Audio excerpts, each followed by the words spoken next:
ಸರಿಯಾಗಿ 3,000 ಜನರಿಗಿಂತಲೂ ಅಧಿಕವಾಗಿದ್ದ ಈ ಚಿಕ್ಕ ಹಳ್ಳಿ ಒಂದು ಚಿಕ್ಕ ತಪ್ಪಿನಿಂದ ಸರ್ವನಾಶ ಆಗುತ್ತೆ ಅಂದರೆ ನಂಬ್ತೀರಾ?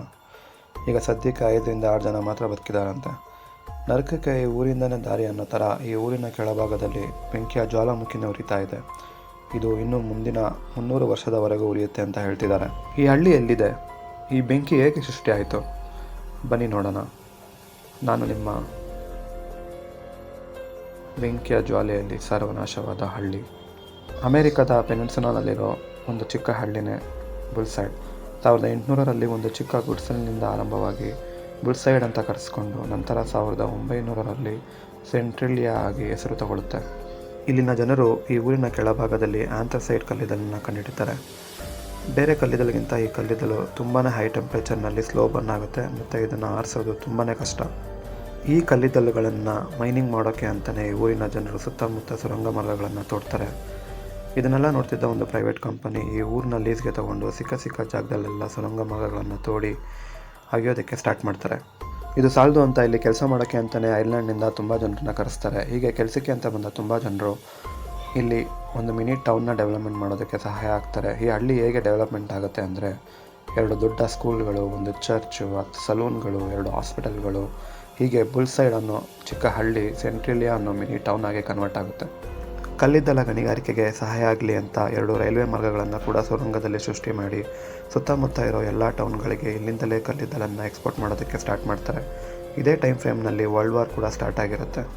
ನಿಮಗೆ ಗೊತ್ತು, ಯುದ್ಧ ಮಾಡೋದಕ್ಕೆ ಕಲ್ಲಿದ್ದಲನ ಅವಶ್ಯಕತೆ ತುಂಬಾ ಇರುತ್ತೆ. ವೆಪನ್ಸ್ ರೆಡಿ ಮಾಡೋದಕ್ಕೆ, ರೈಲ್ವೆ ಟ್ರಾನ್ಸ್ಪೋರ್ಟೇಷನ್ಗಳಿಗೆ, ಇದಕ್ಕೆಲ್ಲದಕ್ಕೂ ಕಲ್ಲಿದ್ದಲನ ಅವಶ್ಯಕತೆ ತುಂಬಾ ಇರುತ್ತೆ.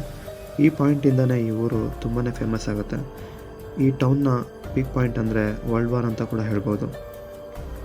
ಇಲ್ಲಿರೋ ಮೈನಿಂಗ್ ರೂಟ್ಸ್ಗಳೆಲ್ಲನೂ ಸರ್ಕಲ್ ರೂಪದಲ್ಲಿರುತ್ತೆ, ಪ್ಯಾರಲಲ್ ಆಗಿ ಇದ್ದು ಎಲ್ಲ ದಾರಿನೂ ಒಂದಕ್ಕೊಂದು ಕನೆಕ್ಟ್ ಆಗಿರುತ್ತೆ. ಇದು ಸ್ವಲ್ಪ ವಿಚಿತ್ರ ಅಂತ ಅನಿಸಿದ್ರು ಆಗಿನ ಕಾಲದಲ್ಲಿ ಇದೊಂದು ಬೆಸ್ಟ್ ಇನೋವೇಷನ್ ಆಗಿತ್ತು. ಸಿಂಪಲ್ಲಾಗಿ ಹೇಳ್ಬೇಕಂದ್ರೆ ಈ ಊರಿನಲ್ಲಿ ಕಲ್ಲಿದ್ದಲು ಖಜಾನೆನೇ ಇತ್ತು. ಎಲ್ಲಿ ತೋಡಿದ್ರು ಕಲ್ಲಿದ್ದಲು ಸಿಗ್ತಾಯಿತ್ತು. ಹೀಗೆ ತುಂಬ ಇಂಪ್ರೂವ್ ಆದ ಈ ಊರಿನಲ್ಲಿ 3,000ಗಿಂತಲೂ ಅಧಿಕವಾಗಿ ಜನರು ವಾಸ ಆಗೋದಕ್ಕೆ ಸ್ಟಾರ್ಟ್ ಆಗ್ತಾರೆ. ಇಲ್ಲಿವರೆಗೂ ಯಾವ ತೊಂದರೆನೂ ಇರೋದಿಲ್ಲ. ಆದ್ರೂ ಇದೇ ಟೈಮ್ ಅಂತ ಈ ಕಡೆ ವಾರ್ ಕೂಡ ನಿಲ್ಲುತ್ತೆ. ಈ ಕಡೆ ಯುದ್ಧ ಬೇರೆ ಮುಗ್ದಿದೆ, ಕಲ್ಲಿದ್ದಲ ಅವಶ್ಯಕತೆ ಕೂಡ ಕಮ್ಮಿ ಆಗ್ತಿದೆ. ಪೀಕ್ನಲ್ಲಿದ್ದ ಸೆಂಟ್ರಿಲಿಯಾಗೆ ಈಗ ಸ್ವಲ್ಪ ತೊಂದರೆ ಆಗೋದಕ್ಕೆ ಸ್ಟಾರ್ಟ್ ಆಗುತ್ತೆ. ಈಗ ಅವಶ್ಯಕತೆ ಇಲ್ದಿರೋ ಈ ಕಲ್ಲಿದ್ದಲುಗಳ ಸುರಂಗಗಳನ್ನು ಮುಚ್ಚಬೇಕು ಅಂತ ಗೌರ್ಮೆಂಟ್ ಕಡೆಯಿಂದ ಆರ್ಡರ್ ಕೂಡ ಬರುತ್ತೆ. ಇನ್ನೊಂದು, ಈ ಕಲ್ಲಿದ್ದಲುಗಳಿಗೆ ಬೆಂಕಿ ಹಚ್ಕೊಂಡ್ರೆ ಇದನ್ನು ಆರಿಸೋದು ತುಂಬಾ ಕಷ್ಟ. ಇದ್ರ ಬಗ್ಗೆ ತುಂಬಾ ಮಾಹಿತಿ ಊರ ಜನರಿಗೆ ಇರೋದ್ರಿಂದ ಅವರು ಅದನ್ನು ತುಂಬ ಸೇಫಾಗಿ ಹ್ಯಾಂಡಲ್ ಮಾಡ್ತಾಯಿದ್ರು. ಮುಖ್ಯವಾಗಿ 1960ರಲ್ಲಿ ನಡೆದ ಈ ಊರಿನ ಮೆಮೊರಿಯಲ್ ಡೇ ದಿನ ಒಂದು ದೊಡ್ಡ ತಪ್ಪಾಗೋಗುತ್ತೆ. ಊರಿನ ಜನರೆಲ್ಲ ಊರನ್ನ ಸ್ವಲ್ಪ ಕ್ಲೀನಾಗಿ ಇಟ್ಕೊಳ್ಳೋಣ ಅಂತ ಹೋಗಿ ಇರೋ ಕಸ ಕಟ್ಟಿ ಎಲ್ಲವನ್ನು ಗುಡ್ಡೆ ಹಾಕಿ ಊರಿನ ಒಂದು ಮೂಲೆಯಲ್ಲಿ ಬೆಂಕಿ ಹಾಕ್ತಾರೆ. ಆದರೆ ಅದೇ ಅವ್ರ ಜೀವನದ ಒಂದು ದೊಡ್ಡ ತಪ್ಪಾಗೋಗುತ್ತೆ. ಬೆಂಕಿ ಹಾಕಿದ್ಮೇಲೆ ಅದನ್ನು ಆರಿಸಿ ಹೋಗಬೇಕು ಅಂತ ಗೊತ್ತಿದ್ರು ಅವರು ಅದನ್ನು ಹಾಗೆ ಬಿಟ್ಟು ಹೋಗ್ತಾರೆ. ಎಸ್, ಇಟ್ಸ್ ಟೂ ಲೇಟ್ ಅನ್ನೋ ಹಾಗೆ ಈಗ ಆ ಬೆಂಕಿಯ ತೀವ್ರತೆ ಒಂದೊಂದೇ ಸುರಂಗದ ಲೇಯರ್ನ ರೀಚ್ ಆಗಿ ತುಂಬ ನಿಧಾನವಾಗಿ ಬೆಂಕಿ ಹಚ್ಕೊಂಡು ಉರಿಯೋದಕ್ಕೆ ಸ್ಟಾರ್ಟ್ ಆಗುತ್ತೆ. ಸಿಂಪಲ್ಲಾಗಿ ಹೇಳ್ಬೇಕಂದ್ರೆ ಈಗ ಸೆಂಟ್ರಿಲಿಯಾ ಅನ್ನೋ ಊರು ಮಣ್ಣಿನ ಮೇಲೆ ಇಲ್ಲದೆ ನಿಧಾನವಾಗಿ ಉರಿಯುತ್ತಿರೋ ಬೆಂಕಿಯ ಜ್ವಾಲೆ ಮೇಲಿದೆ ಅಂತ ಹೇಳ್ಬೋದು. ಇದು ಆ ದಿನ ಊರಿನ ಜನರಿಗೆ ಗೊತ್ತಾಗದೆ ಹೋದರೂ ನಿಧಾನವಾಗಿ 1 ವಾರ ಆದಮೇಲೆ ಅವರಿಗೆ ಊರಿನ ಸುತ್ತಮುತ್ತ ಸುಟ್ಟೋಗಿರೋ ವಾಸನೆ ಬರೋದಕ್ಕೆ ಸ್ಟಾರ್ಟ್ ಆಗುತ್ತೆ. ವರ್ಷಕ್ಕೊಂದ್ಸಲ ಈ ಊರಿನಲ್ಲಿ ಮಂಜು ಬೀಳೋದು ಸಹಜ. ಆದರೆ ಈ ಸಾರಿ ಮಂಜು ಕೂಡ ಬಿದ್ದು ಆವಿಯಾಗೋ ಸಿಚುವೇಶನ್ ಕ್ರಿಯೇಟ್ ಆಗಿರುತ್ತೆ. ಇದಾದಮೇಲೆ ಊರಿನ ಜನ ಎಲ್ಲ ಸೇರಿಕೊಂಡು ಹೇಗಾದರೂ ಮಾಡಿ ಬೆಂಕಿನ ಆರಿಸ್ಬೇಕಲ್ಲ ಅಂತ ತುಂಬಾ ಟ್ರೈ ಮಾಡ್ತಾರೆ. ಆದ್ರೂ ಅವ್ರ ಕೈಯಲ್ಲಿ ಅದಾಗೋದಿಲ್ಲ. ಯಾಕಂದರೆ ಊರು ತುಂಬ ಸುರಂಗ ಮಾರ್ಗ ತೋಡಿರೋದ್ರಿಂದ ಬೆಂಕಿಯ ಸ್ಟಾರ್ಟಿಂಗ್ ಪಾಯಿಂಟ್ ಎಲ್ಲಿ ಸ್ಟಾರ್ಟ್ ಆಗಿದೆ ಅಂತ ಯಾರ ಕೈಯಲ್ಲೂ ಕಂಡುಹಿಡೋದಕ್ಕಾಗೋದೇ ಇಲ್ಲ. ಇನ್ನು ಮುಂದಿನ ದಿನಗಳಲ್ಲಿ ಬೆಂಕಿಯ ತೀವ್ರತೆ ಜಾಸ್ತಿ ಆಗ್ತಾ ಅವರು ಊರಿನ ಕೌನ್ಸಿಲ್ ಹತ್ರ ಹೋಗಿ ಕಂಪ್ಲೇಂಟ್ ಮಾಡ್ತಾರೆ. ಆದರೂ ನಿಮಗೆ ಗೊತ್ತಲ್ಲ, ಯಾವ ಗೌರ್ಮೆಂಟ್ ತನ್ನ ಜನರ ಪ್ರಾಬ್ಲಮ್ಗಳಿಗೆ ಸಹಾಯ ಮಾಡುತ್ತೆ ಅಂತ. ಸೊ ಇಲ್ಲೂ ಅದೇ ನಡೆಯುತ್ತೆ. ಕೌನ್ಸಿಲ್ ಬಂದು ಯಾವುದೇ ಸಪೋರ್ಟ್ ಮಾಡದೆ ಅವ್ರನ್ನ ಹಿಂದಕ್ಕೆ ಹೋಗೋಕೆ ಹೇಳ್ತಾರೆ. ಪ್ಲಸ್ ಇದು ಜಸ್ಟ್ ಸುರಂಗದ ಪ್ರಾಬ್ಲಮ್ ಅಷ್ಟೇ, ಸೊ ಈ ಪ್ರಾಬ್ಲಮ್ನ ನೀವೇ ಫಿಕ್ಸ್ ಮಾಡ್ಕೊಳ್ಳಿ ಅಂತ ಹೇಳಿ ಅವ್ರ ಕೈ ತೊಳ್ಕೊತಾರೆ. ಇಷ್ಟಾದರೂ ಆ ಊರಿನ ಜನ ತಮ್ಮ ಪ್ರಯತ್ನನ ಕೈ ಬಿಡೋದಿಲ್ಲ. ಎಷ್ಟಾಗುತ್ತೋ ಅಷ್ಟು ಟ್ರೈ ಮಾಡ್ತಾನೆ ಇರ್ತಾರೆ. ಅವರು ಬೆಂಕಿ ಹಾಕಿದ ಜಾಗದಲ್ಲಿ ಏರ್ ಸಪ್ಲೈ ಆಗ್ತಿರುತ್ತೆ ಅಂತ ಆ ಜಾಗನ ಪೂರ್ತಿ ಮುಚ್ಚೋದಕ್ಕೆ ಟ್ರೈ ಮಾಡ್ತಾರೆ. ಆದ್ರೂ ಅದು ಯಾವುದೇ ಪ್ರಯೋಜನ ಕೊಡೋದಿಲ್ಲ. ಆ ಊರಿನ ಮಣ್ಣಿನ ಪದರ ಕೋರಸ್ ಅನ್ನೋ ರಾಕ್ನಿಂದ ಸೃಷ್ಟಿಯಾಗಿರೋದ್ರಿಂದ ಗಾಳಿ ಅನ್ನೋದು ಈಸಿಯಾಗಿ ಒಳಗಡೆ ಪಾಸ್ ಆಗ್ತಿರುತ್ತೆ. ಸುರಂಗದ ಬೆಂಕಿಯ ಯಾವುದಾದ್ರೂ ಒಂದು ಲೈನ್ನ ಕಟ್ ಮಾಡಿದ್ರೆ ಈ ಇನ್ಸಿಡೆಂಟ್ನ ಸ್ಟಾಪ್ ಮಾಡ್ಬೋದು ಅಂತ ತುಂಬಾ ಟ್ರೈ ಮಾಡ್ತಾರೆ. ಆದರೆ ಅದು ಏನು ಯೂಸ್ ಆಗೋಲ್ಲ.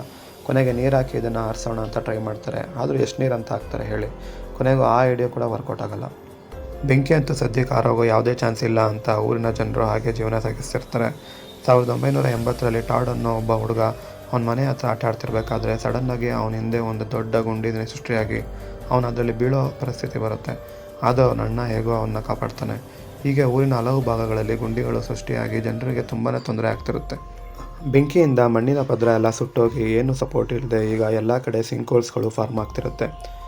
ಜನರು ಈಗಲೂ ಸುಮ್ಮನೆ ಇದ್ದರೆ ಆಗಲ್ಲ, ಏನಾದರೂ ಪ್ರಯತ್ನ ಮಾಡಬೇಕು, ಇದನ್ನು ಹಾಗೆ ಬಿಡಬಾರ್ದು ಅಂತ ಎಲ್ಲೆಲ್ಲಿ ಬೆಂಕಿ ಆವಿಗಳು ಬರ್ತಿರುತ್ತೋ ಅಲ್ಲೆಲ್ಲ ವೆಂಟಿಲೇಷನ್ ಬೋರ್ಗಳನ್ನು ನೆಲೆಸ್ತಾರೆ. ಇದರಿಂದ ಬೆಂಕಿಯ ಹೊಗೆ ಹೋಗಲಿ ಮತ್ತು ಪ್ರೆಷರ್ ಕಮ್ಮಿ ಆಗಲಿ, ನಾವು ಹೇಗಾದರೂ ಮಾಡಿ ಈ ಊರನ್ನ ಕಾಪಾಡಬೇಕು ಅಂತ ಅಂದ್ಕೊಳ್ತಾರೆ. ಸ್ಟಾರ್ಟಿಂಗ್ನಲ್ಲಿ ಇದೆಲ್ಲ ವರ್ಕೌಟ್ ಆಗೋ ಥರ ಕಾಣಿಸ್ತಾ ಇದ್ರು. ಕೆಲವು ದಿನಗಳಾದಮೇಲೆ ವೆಂಟಿಲೇಷನ್ ಪೈಪ್ಗಳೇ ಒಳಗೆ ಇರೋ ಬೆಂಕಿಗೆ ಏರ್ ಸಪ್ಲೈ ಮಾಡೋ ಮುಖಾಂತರ ಸಿಚುವೇಶನ್ನ ಇನ್ನೂ ವರ್ಸ್ಟ್ ಮಾಡ್ತಿರುತ್ತೆ. ಇದಕ್ಕೂ ಮೇಲೆ ನಾವು ಏನಾದರೂ ಟ್ರೈ ಮಾಡಿದ್ರೆ ತುಂಬಾ ಹಣ ಖರ್ಚಾಗುತ್ತೆ ಅನ್ನೋದು ಜೊತೆಗೆ ಆಗಿನ ಕಾಲದಲ್ಲೇ 30-40 ಮಿಲಿಯನ್ಗಳಷ್ಟು ದುಡ್ಡು ವ್ಯಯ ಆಗಿದೆ ಅನ್ನೋದು ದೊಡ್ಡ ವಿಪರ್ಯಾಸ. ಕೊನೆಗೆ ಗೌರ್ಮೆಂಟ್ ಇದೆಲ್ಲ ವರ್ಕೌಟ್ ಆಗಲ್ಲ, ಬೆಟರ್ ನೀವೆಲ್ಲ ಈ ಜಾಗ ಬಿಟ್ಟು ಬೇರೆ ಎಲ್ಲಾದರೂ ಹೋಗಿ, ಇನ್ಮೇಲೆ ಈ ಜಾಗ ಮನುಷ್ಯರು ಬದುಕೋಕೆ ಯೋಗ್ಯವಾದ ಜಾಗ ಅಲ್ಲ ಅಂತ ಹೇಳಿ ಅವ್ರಿಗೆಲ್ಲ ಸ್ವಲ್ಪ ದುಡ್ಡು ಕೊಟ್ಟು ಅಲ್ಲಿಂದ ಬೇರೆ ಜಾಗಕ್ಕೆ ವಲಸೆ ಹೋಗೋಕೆ ಹೇಳ್ತಾರೆ. ಇದು ಓಕೆ ತಾನೇ, ಬೆಟರ್ ಐಡಿಯಾ ಅಂತ ಹೇಳಿ ತುಂಬ ಜನ ಈ ಊರು ಬಿಟ್ಟು ಹೋಗ್ತಾರೆ. ಆದರೆ ಸ್ವಲ್ಪ ಜನ ನಾವು ಯಾಕೆ ಹೋಗಬೇಕು, ನಾವು ಎಲ್ಲಿಂದ ಹೋಗಲ್ಲ, ನಾವು ಹುಟ್ಟಿ ಬೆಳೆದಿರೋ ಜಾಗ ಬಿಟ್ಟು ನಾವು ಎಲ್ಲಿಗೂ ಹೋಗಲ್ಲ ಅಂತ ಹೇಳ್ತಿರ್ತಾರೆ. ಆದರೆ ಗೌರ್ಮೆಂಟ್ ಮಾತ್ರ ಅವ್ರ ಕಂಡೀಷನ್ಗೆ ಒಪ್ಕೊಳ್ದೆ ನೀವೇನಾದರೂ ಮಾಡ್ಕೊಳ್ಳಿ, ನಿಮ್ಮ ಇಷ್ಟ, ಆದರೆ ಇಲ್ಲಿರೋ ಯಾವುದೇ ಆಸ್ತಿಗಳು ನಿಮ್ಮದಲ್ಲ, ಅದು ಗೌರ್ಮೆಂಟ್ನ ಸೊತ್ತಾಗಿರುತ್ತೆ. ನೀವು ಇಷ್ಟ ಇದ್ದರೆ ಇರಬಹುದು, ಇಲ್ಲಿಂದರೆ ಹೋಗ್ಬೋದು, ಆದರೆ ನೀವು ಸತ್ತ ಮೇಲೆ ನಿಮ್ಮ ಎಲ್ಲ ಆಸ್ತಿಗಳನ್ನು ಗೌರ್ಮೆಂಟ್ ವಶಪಡಿಸ್ಕೊಳ್ಳುತ್ತೆ. ಪ್ಲಸ್ ಈ ಜಾಗವನ್ನು ವಾಸಕ್ಕೆ ಯೋಗ್ಯವಾಗಿರೋ ಜಾಗ ಅಂತ ಅನೌನ್ಸ್ ಮಾಡುತ್ತೆ ಅಂತ ಅವರು ಹೇಳ್ತಿರ್ತಾರೆ. ಏನಕ್ಕೆ ಅಂದರೆ ಈ ಜಾಗದಲ್ಲಿರೋ ಕಲ್ಲಿದ್ದಲುಗಳು ಇನ್ನೂ 250-300 ವರ್ಷಗಳವರೆಗೂ ಹಾರೋದಿಲ್ಲ. ಆ್ಯಂಡ್ ಡೆಫಿನೆಟಾಗಿ ಈ ಜಾಗದಲ್ಲಿ ಯಾರೂ ಜೀವನ ಮಾಡೋದಕ್ಕೆ ಸಾಧ್ಯ ಇಲ್ಲ ಅನ್ನೋದು ಎಲ್ಲರಿಗೂ ಗೊತ್ತಿರುತ್ತೆ. ಏನಕ್ಕೆ ಅಂದರೆ ಈ ಜಾಗದಲ್ಲಿರೋ ಕಲ್ಲಿದ್ದಲುಗಳು ಇನ್ನೂ 250-300 ವರ್ಷಗಳವರೆಗೂ ಹಾರೋದಿಲ್ಲ. ಆ್ಯಂಡ್ ಡೆಫಿನೆಟಾಗಿ ಈ ಜಾಗದಲ್ಲಿ ಯಾರು ಜೀವನ ಮಾಡೋದಕ್ಕೂ ಸಾಧ್ಯ ಇಲ್ಲ ಅನ್ನೋದು ಎಲ್ಲರಿಗೂ ಗೊತ್ತಿರುತ್ತೆ. ಇದಲ್ಲದೆ ಈ ಬೆಂಕಿಯಿಂದ ಬರ್ತಿರೋ ಹೊಗೆಯಲ್ಲಿ ಕಾರ್ಬನ್ ಮೊನಾಕ್ಸೈಡ್ ಅಧಿಕವಾಗಿ ಇರೋದ್ರಿಂದ ಈ ಊರಿನಲ್ಲಿರೋ 40%ಗೂ ಅಧಿಕವಾದ ಜನರಿಗೆ ಕ್ಯಾನ್ಸರ್ ಬೇರೆ ಬಂದಿರುತ್ತೆ. ಪ್ಲಸ್ ಇನ್ಫರ್ಟಿಲಿಟಿ ರೇಟ್ ಕೂಡ ಜಾಸ್ತಿ ಆಗಿರುತ್ತೆ. ಗೊತ್ತಿದ್ದು ಗೊತ್ತಿಲ್ಲದೆ ಮಾಡಿರೋ ಆ ಒಂದು ದಿನದ ತಪ್ಪಿಗೆ ಇವತ್ತು ಈ ಊರು ಸ್ಮಶಾನ ಆಗೋ ಪರಿಸ್ಥಿತಿಗೆ ತಲುಪಿದೆ. ಒಂದು ಕಾಲದಲ್ಲಿ 3,000-4,000 ಜನದವರೆಗೂ ಇದ್ದ ಈ ಊರಿನಲ್ಲಿ ಇವತ್ತು 5-6 ಜನ ಮಾತ್ರ ಇದ್ದಾರೆ. ಈ ಟೌನು ಕಂಪ್ಲೀಟಾಗಿ ಗೋಸ್ಟ್ ಟೌನ್ ಆಗಿದೆ ಅಂತಲೇ ಹೇಳ್ಬೋದು.